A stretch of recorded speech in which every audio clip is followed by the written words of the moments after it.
Hello YouTube, this is my pickups video for the months of March and April of 2022. Mixed bag here, going through the generations. As per usual, I'm going to go through things in chronological order of system and type. But this time I am going to start off with a toy, which is retro and of pop culture from the 80s now. This toy line and its matching cartoon, I absolutely love. Absolutely love. I fell in love with these things as soon as I saw. I can't remember if I saw the cartoon first or the figures. I think it was the figures and then the cartoon. But it's not Transformers, it's not Mask or anything like that. It's the Centurions, and this was my favourite of the characters, Jake Rockwell, and this was the land specialist, demolition expert, and things like that. He had a bit of a hot head, and he had his dog Shadow. I also had back in the day Max Ray.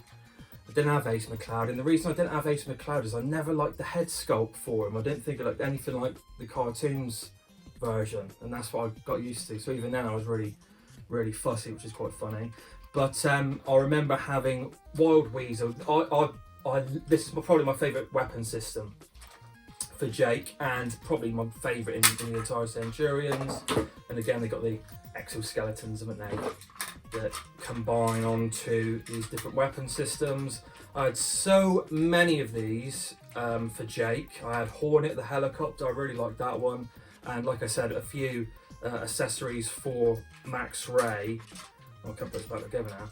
And I distinctly remember I was of the age, it's not going to stand up now, look. I was of the age when I was getting out of toys and starting to think about clothes and, you know, more girls and things like that, the pesky things. And yeah, I remember going to a car boot sale locally to myself and setting out with my dad and selling all of these toys, and I'd shudder to think what prices they were. I know it was dirt cheap and nothing like the kind of prices these things command now. But I got this one. It isn't complete. It's missing some guns and minor accessories, but it's you know, sort of 75% there, and it still looks good on the shelf. I will be keeping an eye out for the other pieces. So there's that one. Right, starting off, it's just a peripheral for the Spectrum. I previously had, and I've alluded to this in previous videos, that I've got the Sinclair joystick, and it's a dog. It's really not that good, and I've been keeping an eye out for either Competition Pro, which I'm still doing, and this one, the Cruiser. And this came up on eBay, buy it now. I just saw that it was a new insertion into eBay, buy it now, complete box with P&P for £20. I still haven't tested it yet, but I've been told it works fine. It's a little bit grubby here and there. I cleaned it up where I could.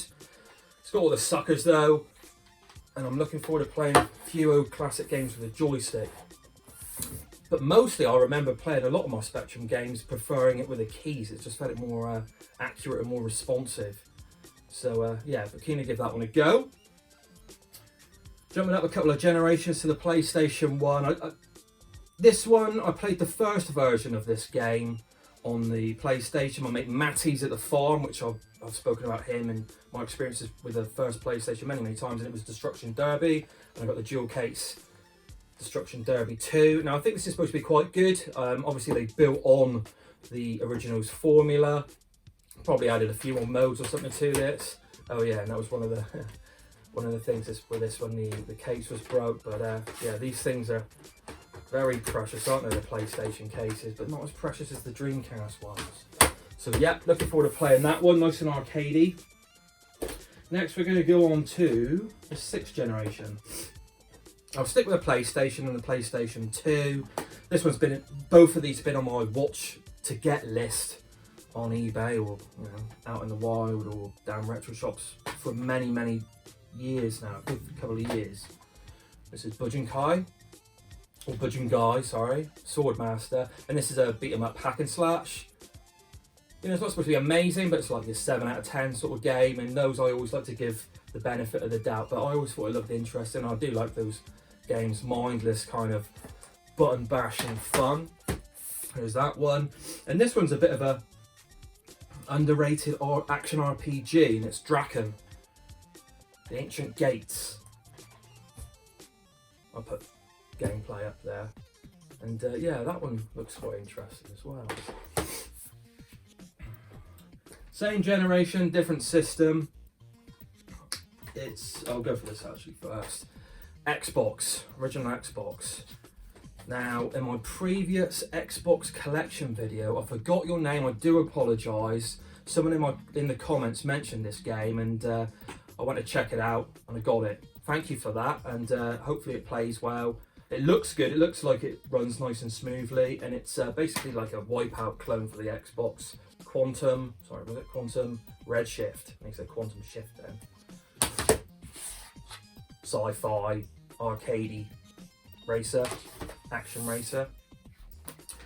Action beat 'em up, shoot 'em up game, 3D action shoot 'em up game. The Punisher.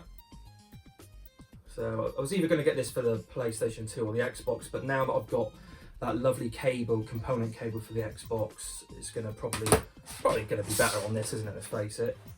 On the Xbox, this game I alluded to in my previous Xbox collection video, and it's Tao Feng, fighter, fighter, and it's created by one of the creators who left, I guess, the main franchise of Mortal Kombat to go and make his own studio and make his own games. And in this, you could have different limb damage. You could break arms, which would render them useless in the fight, obviously giving you an advantage against your opponent. You know, do the same thing with the opponent's legs. And yeah, you had different limb damage, and I've always thought that was an interesting mechanic. I do remember my mate Mark having it back in the day in the boys' house, in the bachelor pad, as I've said, and going up and playing it a few times, and yeah, we enjoyed it. It's not amazing, but I had to get it again. It's just a very nostalgic title. I was just waiting for it to come for the right price. And lastly is Elder Scrolls 3 Morrowind, which I remember playing around my friend Tony's. I owned the Gamecube during this generation, and I saw this in magazines and on IGN, little videos, and it just looked so good. A beautiful world to explore, and that was right up my street. Right, especially then, but definitely now as well. I love my RPGs and things, but it's just finding the time to play them now. Life's busy. And jumping onto the Gamecube, this isn't a game, but it's a kind of disc peripheral, and it's the Action Replay. I got this to unlock a few sneaky cheats for the Cube games.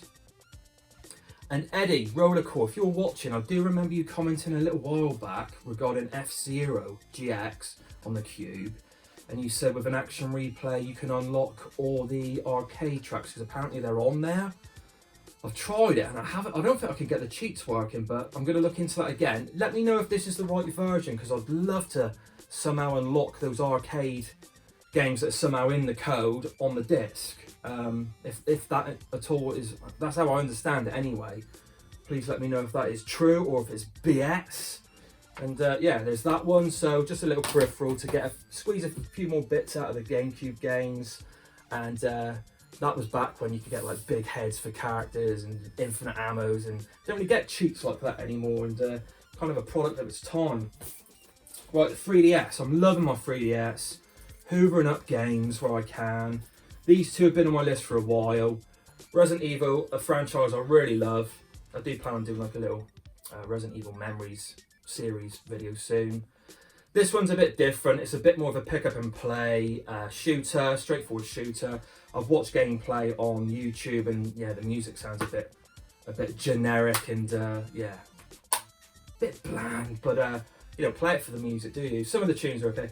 It's the gameplay. It's very pick up and play, and you just got hordes of enemies coming towards you, and you just got to stay alive. That's how I understand it. You got a few of the characters and a few of the levels and scenarios through some of the series. I don't think it covers all of them, but it probably, I know I saw something from Resident Evil 5. Is that South Africa? Some of those levels, and yeah, you've got some villages and things like that, and castles, so probably tapping into 4 as well. You've got Rebecca, the first aider from, she was in Resident Evil 0, wasn't she? On the side, one of the 2 characters in that, and Chris Redfield, and yeah. I love my Resis, I was always going to get that one. And this one, Champion 2D Rob picked this up recently for the 3DS, and I mentioned to him I had to get it, and it came up, and I won it for I thought a really good price, £24, including P&P, and it's Zelda Majora's Mask. Again, a bit like the Ocarina of Time counterpart for the 3DS. The scene is the definitive way to play these games. I mean, I never played Majora's Mask back in the day on the N64. In the bachelor pad, the guy in the room next door, he kept on to this N64 to the bitter end, and this was a very late release, and I would go in and watch him play this and Conker's Bad Fur Day. And yeah, it always looked interesting, and I knew it had like a bit of a Marmite appeal. You either loved it or you didn't. Fast forward many moons later, when I picked it up I've got it on the N64, and I also have the Zelda collection, have it on the Zelda collection on the Gamecube, and that's where I played it and finished it, and I really enjoyed it. I was right in the mood to play it, and yeah, it doesn't follow the typical Zelda formula, and I understand why there might be a few detractors out there with the game, but I really liked it. Definitely worth a go. Much darker, sort of sinister tone to the game, but again, this is got new textures like Ocarina of Time, a little bit more polish for the controls. It might have the same thing with the item management as well, where because you've got the dual screen, you can just tap the screen to get quick, easy access to your items and weapons. So there's that one.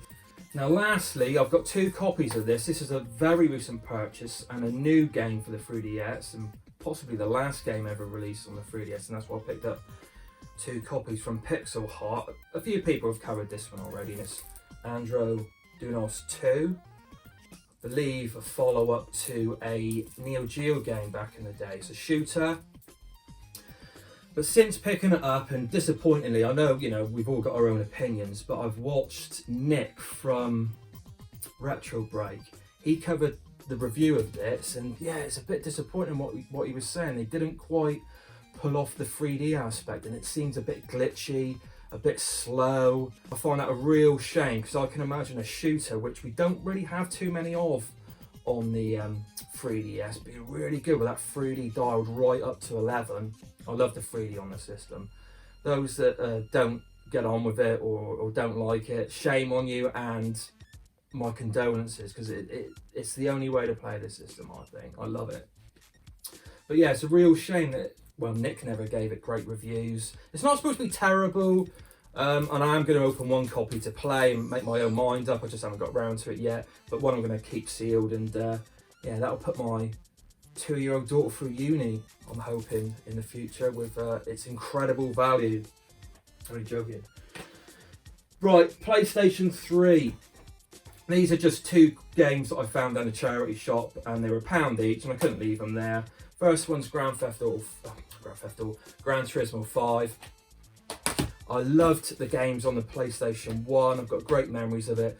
It's starting to get a bit overly technical, and I'm not a huge fan of the sim races, but for £1, I didn't have it in my PS3 collection, which I was quite surprised about, so I picked that one up. It's all complete, and I got the first one of this, Grid. Grid's really good. It's a bit more arcadey, lovely music, lovely polish and visuals on this, and yeah, thought I'd try out the second one. Again, only £1.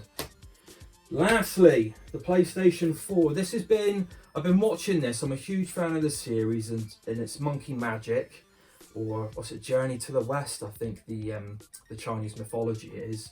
And it's Monkey King Heroes back, sealed, brand new. It's been in my eBay for ages. It's from a shop, and I noticed the price fluctuating, and it was the last one, and it was down to like £2.50 brand new. And I thought, well, it's not supposed to be that great, but it doesn't look too bad, and I'm a fan of the Monkey universe and that particular story, and looking forward to the new game for the PlayStation 5 when it comes out. I know there's a cracking looking game. I think it is called Journey to the West, isn't it, or something like that, for the PlayStation 5. It looks absolutely stunning. Go and check some video out for that on YouTube. But yeah, thought I'd give it a go anyway. There you go, quick video.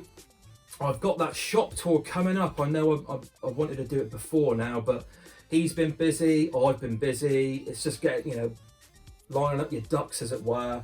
So hopefully that's going to happen next week, and I'll get that up on YouTube quick sharpish. Really looking forward to doing that video, making that video, and just sharing the shop with you guys. I love watching the shop tours, and sadly so many of them are up the line, so far away from the southwest.